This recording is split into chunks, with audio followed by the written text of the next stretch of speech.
ಹಿಜಾಬ್ ನಿಷೇಧವನ್ನ ವಾಪಸ್ ತಗೊಂಡೈತಿ ಸಿದ್ದರಾಮಯ್ಯ ಸಾಹೇಬ್ರ ಸರ್ಕಾರ. ಹೈಕೋರ್ಟ್ ತೀರ್ಪನ್ನು ಲೆಕ್ಕಿಸ್ಲಿಲ್ಲ. ಸುಪ್ರೀಂ ಕೋರ್ಟ್ನಾಗ ಇನ್ನ ತನಗ ವಿಚಾರಣೆ ನಡೆದೈತಿ.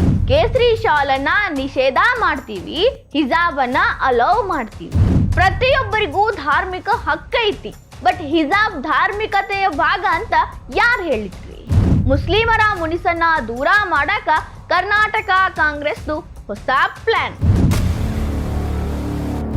ನಿನ್ನೆ ಶಿಕ್ಷಣ ಸಚಿವರು ಮಧು ಬಂಗಾರಪ್ಪ ಅವರು ಒಂದು ಮಹತ್ವದ ಆದೇಶವನ್ನ ಹೊರಡಿಸಿದ್ರು.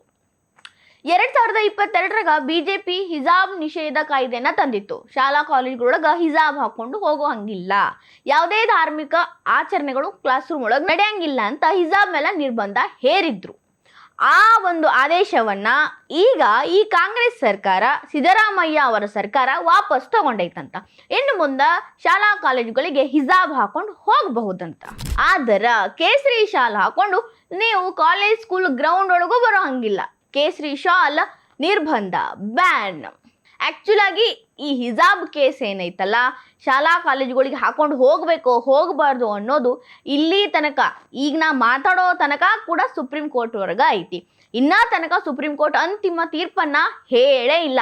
ಇನ್ನ ವಿಚಾರಣೆ ಹಂತದಾಗಿರುವಂತ ಒಂದು ಕೇಸನ್ನ, ಒಂದು ನಿರ್ಬಂಧ ಹೇರಿರೋ ಆದೇಶವನ್ನ ಇವ್ರು ಹೆಂಗ ವಾಪಸ್ ತಗೊಂಡ್ರು? ಇವ್ರು ವಾಪಸ್ ತಗೊಳ್ಳೋದು ಅಷ್ಟೇ ಅಲ್ಲ, ಕೇಸರಿ ಶಾಲ್ ಹಾಕೊಂಡು ಯಾರು ಬರೋ ಹಂಗಿಲ್ಲ ಶಾಲಾ ಕಾಲೇಜುಗಳಿಗೆ ಅಂತ ಸ್ಪೆಷಲ್ ನೋಟ್ ಬೇರೆ ಹೇಳ್ಯಾರ. ಇದಕ್ಕೆ ಮಧು ಬಂಗಾರಪ್ಪ ಅವರು ಕಾರಣ ಏನ್ ಕೊಟ್ರು ಅಂದ್ರೆ, ಕೇಸರಿ ಶಾಲು ಧಾರ್ಮಿಕತೆ ಅಲ್ಲ, ಅಂದ್ರೆ ಧಾರ್ಮಿಕ ಆಚರಣೆ ಅಂಡರ್ ಒಳಗೆ ಬರೋದಿಲ್ಲ, ಹಿಂಗಾಗಿ ಅದನ್ನ ಯಾಕೆ ಕಂಪಲ್ಸರಿ ಮಾಡಬೇಕು, ಅದು ಬ್ಯಾನ್ ಅಂತ ಹೇಳಿದ್ರು. ಬಟ್ ಹಿಜಾಬ್ ಬಗ್ಗೆ ಹೈಕೋರ್ಟ್ ಒಳಗ ಆದೇಶಗಳು ಏನ್ ಬಂದಿದ್ವು, ತೀರ್ಪು ಏನಾಗಿತ್ತು, ಹಿಜಾಬ್ ಧಾರ್ಮಿಕತೆ, ಧಾರ್ಮಿಕ ಆಚರಣೆ ಅಂತ ಬಂದಿತ್ತೇನು, ಒಂದೊಂದಾಗೆ ನೋಡೋಣ. ಹೈಕೋರ್ಟ್ಗೆ ಹೋದ್ರು, ಅವಾಗ ಬಿಜೆಪಿ ಸರ್ಕಾರ ಇತ್ತು ಕರ್ನಾಟಕದಾಗ, ಹಿಜಾಬನ್ನ ಬ್ಯಾನ್ ಮಾಡಿದ್ರು ಶಾಲಾ ಕಾಲೇಜ್ ಒಳಗ. ಹಿಜಾಬು ಧಾರ್ಮಿಕತೆಯ ಒಂದು ಭಾಗ, ಇಸ್ಲಾಂ ಧರ್ಮದಾಗ ಇದೈತಿ, ನಾವು ಇದನ್ನ ಕಡ್ಡಾಯವಾಗಿ ಪಾಲಿಸಲೇಬೇಕು ಅಂತ ಹೈಕೋರ್ಟ್ ಮುಂದೆ ಅವ್ರು ಹೇಳಿದ್ರು. ಬಟ್ ಹೈಕೋರ್ಟ್ ಕೇಳ್ತು, ಹಿಜಾಬ್ ಧಾರ್ಮಿಕ ಭಾಗ ಅಲ್ಲ, ಧಾರ್ಮಿಕ ಆಚರಣೆಯ ಭಾಗವಲ್ಲ, ಅದು ಕಡ್ಡಾಯ ಅಂತ ಎಲ್ಲೂ ಬರ್ದಿಲ್ಲ. ಹಿಜಾಬ್ ಹಾಕದೇ ಇರೋರು ಮುಸಲ್ಮಾನರು ಅಲ್ಲ ಅಂತ ಯಾವುದ್ರಲ್ಲೂ ಬರ್ದಿಲ್ಲ, ಯಾವುದೇ ರೀತಿ ಮೆನ್ಷನ್ಸ್ ಇಲ್ಲ. ಧರ್ಮದಲ್ಲಿ ಉಲ್ಲೇಖ ಆಗಿರೋದು ಎಲ್ಲಾನು ಕೂಡ ಆಚರಣೆಗೆ ಅತ್ಯಗತ್ಯ ಅಂತ ಅನ್ನಿಸ್ಕೊಳ್ಳೋದಿಲ್ಲ. ಇದು ಹೈಕೋರ್ಟ್ ಹೇಳಿದ ಮಾತ್ರ. ಇದು ಹಿಜಾಬ್ ಧರಿಸಿಲ್ಲ ಅಂದ್ರ ಆ ವ್ಯಕ್ತಿಯ ಅಸ್ತಿತ್ವಕ್ಕೆ ಧಕ್ಕೆ ಆಗುತ್ತಾ ಅನ್ನುವಂಥದ್ದು ಇಲ್ಲ. ಹಿಂಗಾಗಿ ಹಿಜಾಬನ್ನ ಅಲೌ ಮಾಡಕ್ ಆಗೋದಿಲ್ಲ. ಸರ್ಕಾರದ ನಿರ್ಧಾರವನ್ನ ಎತ್ತಿ ಹಿಡಿತೀವಿ ಅಂತ ಹೈಕೋರ್ಟ್ ಹೇಳಿತ್ತು. ಈಗ ಹೆಂಗ ಮಧು ಬಂಗಾರಪ್ಪ ಅವರು ಕೇಸರಿ ಶಾಲು ಧಾರ್ಮಿಕ ಆಚರಣೆಯ ಭಾಗವಲ್ಲ, ಅತ್ಯಗತ್ಯವಲ್ಲ ಅಂತ ಹೇಳಕತ್ತಾರೋ, ಅದೇ ರೀತಿ ಅವತ್ತು ಹೈಕೋರ್ಟ್ ಅಂತಿಮವಾಗಿ ತೀರ್ಪು ಕೊಟ್ಟಿತ್ತು. ಹಿಜಾಬ್ ನಿರ್ಬಂಧ ಓಕೆ, ಕರ್ನಾಟಕ ಸರ್ಕಾರ, ಆವಾಗಿನ ಬಿಜೆಪಿ ಸರ್ಕಾರ ಏನು ನಿರ್ಧಾರವನ್ನ ಕೈಗೊಂಡಿತ್ತೋ ಅದಕ್ಕೆ ಒಪ್ಪಿಗೆ ಸೂಚಿಸಿತ್ತು, ಸರಿ ಇದೆ ಅಂತ ಒಪ್ಕೊಂಡಿತ್ತು. ಇಷ್ಟಕ್ಕೆ ಸುಮ್ಮಾಗಿರ್ಲಿಲ್ಲ. ಹಿಜಾಬ್ ಧರಿಸೋದು ಅಥವಾ ಅವ್ರಿಗೆ ಇಷ್ಟ ಬಂದ ಬಟ್ಟೆ ಹಾಕೋದು ಅವರ ವೈಯಕ್ತಿಕ ಸ್ವಾತಂತ್ರ್ಯ ಆಗ್ತೈತಿ, ಬರೀ ಧಾರ್ಮಿಕ ಅಷ್ಟೇ ಅಲ್ಲ ಅಂತ ವಾದ ಮಾಡಿದ್ರು. ಅವಾಗ ಹೈಕೋರ್ಟ್ ಹೇಳಿತ್ತು, ಒಂದು ಶಾಲೆ, ಒಂದು ಸಂಸ್ಥೆ ಅಂದ್ರೆ ಅದರದ್ದೇ ಆದ ರೂಲ್ಸ್ ಅಂಡ್ ರೆಗ್ಯುಲೇಷನ್ಸ್ ಇರುತ್ತ, ಶಿಸ್ತಿರುತ್ತ. ಅದಕ್ಕಿನ್ನ ಹೆಚ್ಚಾಗಿ ಶಾಲೆಗಳೊಳಗ ಎಲ್ಲಾ ಮಕ್ಕಳು ಒಂದೇ ಅನ್ನೋ ಭಾವ ಅವರಿಗೆ ಬರಬೇಕು, ಅವಾಗ ಮಾತ್ರ ಅವ್ರಿಗೆ ಎಜುಕೇಶನ್ಗೆ ಹೆಲ್ಪ್ ಆಗುತ್ತ.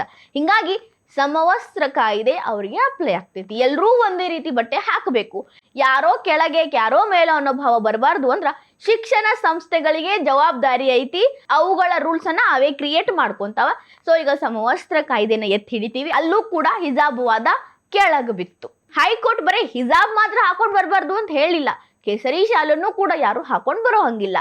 ಅದೇ ರೀತಿ ನಮ್ಮ ಧಾರ್ಮಿಕ ಚಿಹ್ನೆಗಳು ಇದಾವಂತ ನಾವು ಬಟ್ಟೆ ಹಾಕೋದು, ಅವ್ರ ಧಾರ್ಮಿಕ ಚಿಹ್ನೆಗಳದಾವಂತ ಅವ್ರ ಬಟ್ಟೆ ಹಾಕೋದು, ಇನ್ಯಾರೋ ಏನೋ ಹಾಕೋದು, ಇದು ಮಕ್ಕಳ ಮನಸ್ಸೊಳಗ ಕೆಟ್ಟ ಭಾವನೆಗಳನ್ನ ಬೀರುತ್ತ, ದ್ವೇಷ ಭಾವನೆ ಬೀರುತ್ತ.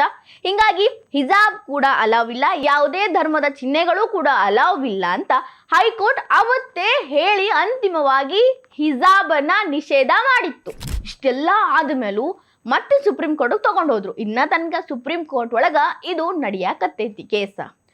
ಅಷ್ಟೆಲ್ಲ ಇದ್ರೂ ಕೂಡ ಇನ್ನ ಸುಪ್ರೀಂ ಕೋರ್ಟ್ ಅಂತಿಮ ತೀರ್ಪು ಕೊಟ್ಟಿಲ್ಲ ಅಂದ್ರೂ ಕೂಡ ಮಧು ಬಂಗಾರಪ್ಪ ಅವರು, ಸಿದ್ದರಾಮಯ್ಯ ಸಾಹೇಬ್ರು ಹೆಂಗೆ ಈ ನಿರ್ಧಾರ ತಗೊಂಡ್ರು? ಮಧು ಬಂಗಾರಪ್ಪ ಅವರು ಏನೇ ನಿರ್ಧಾರ ತಗೋಬೇಕಂದ್ರು ತಾವೇ ತಗೊಳ್ಳಲ್ಲ. ಅಫ್ಕೋರ್ಸ್ CM ಅವ್ರ ಹತ್ರ ಚರ್ಚೆ ಮಾಡೇ ತಗೊಂತಾರ, ಅಥವಾ CM ಅವರೇ ಹೇಳಿರ್ತಾರ.